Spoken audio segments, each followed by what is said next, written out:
दुर्योधन का निहाल गंधार अब कंधार बन गया।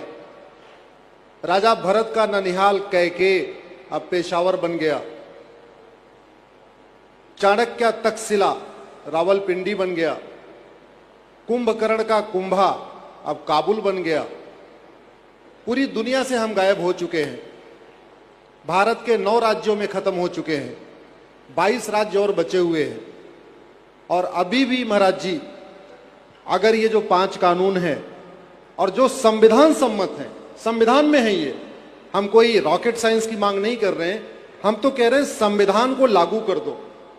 संविधान कहता है समान शिक्षा हो, संविधान कहता है समान नागरिक संहिता हो, संविधान कहता है घुसपैठियों के खिलाफ कठोर कानून होना चाहिए, संविधान कहता है जनसंख्या नियंत्रण कानून होना चाहिए, संविधान कहता है धर्मांतरण नियंत्रण कानून होना चाहिए। तो हम तो वो 20% बचे हुए संविधान को लागू करने की लड़ाई लड़ रहे, हम कुछ नया नहीं मांग रहे।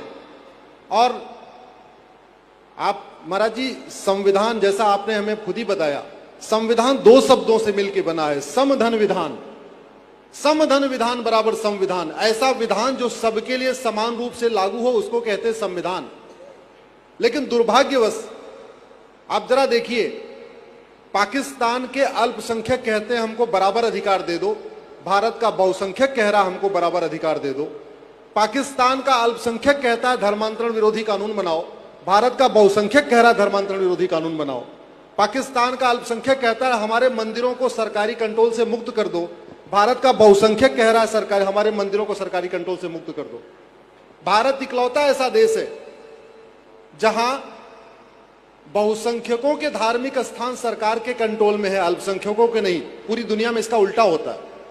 भारत में एक भी चर्च, एक भी दरगाह, एक भी मजार, एक भी मस्जिद सरकार के कंट्रोल में नहीं है। 4 लाख मंदिर सरकार के कंट्रोल में है। वही लड़ाई हम सुप्रीम कोर्ट में लड़ रहे हैं। हम सुप्रीम कोर्ट में कह रहे हैं समान नागरिक संहिता लागू करो। हम सुप्रीम कोर्ट में कह रहे हैं विवाह की सबकी उम्र समान करो। हम सुप्रीम कोर्ट